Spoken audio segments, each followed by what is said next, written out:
It was a stormy evening in October. Heavy rain poured across the small town, and most streets were empty. Arjun, a college student, had stayed late at the library and missed his regular bus home. By the time he reached the bus stand, only one last bus stood waiting. The clock struck 11:45 p.m. The dim yellow lights of the bus flickered. The driver sat silently staring ahead, while the conductor gestured for him to get inside.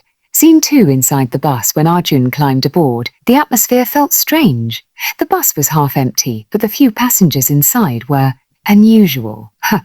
At the very back, a woman sat wearing a tattered white saree, her face completely hidden by her long, wet hair. 2 seats ahead, an old man stared forward, never blinking, his lips moving slightly like he was whispering to himself. A child sat near the window, clutching a broken doll, but the doll's glass eyes seemed to follow Arjun instead. The bus smelled of damp earth and rusted iron. The sound of rain against the windows mixed with the hum of the engine, creating a suffocating silence. Scene 3, the warning as the bus started moving. The conductor walked past Arjun. Without looking him in the eye, he whispered softly, "Don't talk to anyone. Don't look at anyone. Just get down at your stop." Arjun froze. Why would he say that? He wanted to ask, but the conductor quickly moved away. Scene 4, the unsettling ride the bus moved through dark, deserted roads. Streetlights flickered and died as they passed by. Arjun tried to distract himself by looking outside, but something was wrong. The bus kept passing the same stretch of road again and again, like it was going in circles. Suddenly, he glanced in the window's reflection. His heart stopped.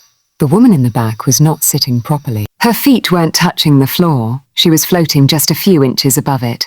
Scene 5, the hollow man. Arjun turned his gaze toward the old man. For the first time, the man slowly turned his head back and looked directly at him. His eyes were completely hollow sockets, dark and empty. Yet his mouth curled into a chilling grin. The child with the doll began giggling, but the sound was distorted, like a tape recorder slowing down. Scene 6, the vanishing act. The bus lights suddenly flickered violently. For a few seconds, everything went pitch black. When the lights returned, the seats were empty. Every single passenger was gone.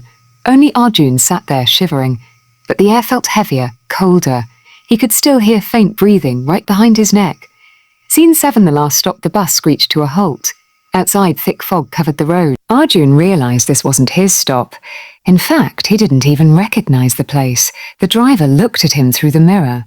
His voice was low and unnatural as he said, "This is the last stop for you." The doors creaked open with a metallic groan. Scene 8, the ghostly crowd through the fog.